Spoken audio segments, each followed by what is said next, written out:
இலங்கை அருகே உள்ள தென்மேற்கு வங்கக்கடல் பகுதியில் நிலவும் மேலடுக்கு சுழற்சியின் காரணமாக அடுத்த 24 மணி நேரத்தில் தென் மாவட்டங்களில் கனமழை பெய்யும் என சென்னை வானிலை ஆய்வு மையம் தெரிவித்துள்ளது.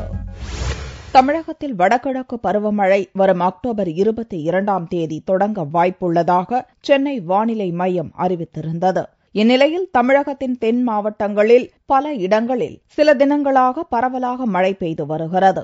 இதுகுறித்து செய்தியாளர்களிடம் பேசிய சென்னை வானிலை ஆய்வு மைய இயக்குநர் ரமணன், இலங்கை அருகே தென்மேற்கு வங்கக்கடல் பகுதியில் நிலவும் மேலடுக்கு சுழற்சி சனிக்கிழமை காலையில் இலங்கை பகுதியில் நிலை கொண்டிருப்பதால் அடுத்த 24 மணி நேரத்தில் தென் மாவட்டங்களில் கனமழைக்கு வாய்ப்பிருப்பதாக கூறினார். இலங்கை அருகில் உள்ள தென்மேற்கு வங்கக்கடல் பகுதியில் நிலவி வரும் அந்த மேலடுக்கு சுழற்சியானது இன்று காலை 8 மணி அளவிலே இலங்கை மீது நிலை கொண்டுள்ளது. இந்த மேலடுக்கு சுழற்சியின் காரணமாக கடந்த 24 மணி நேரத்திலே தென் மாவட்டங்களில் அநேக இடங்களிலும் வட மாவட்டங்களில் ஓரிரு இடங்களில் மழை பெய்துள்ளது. வரும் 24 மணி நேரத்தை பொறுத்தவரை தமிழகம் மற்றும் புதுச்சேரியில் அநேக இடங்களில் இந்த மேலடுக்கு சுழற்சியின் காரணமாக மழை எதிர்பார்க்கலாம். தென் மாவட்டங்களை பொறுத்தவரை ஒரு இடங்களில் கனமழையும் இருக்கக்கூடும்.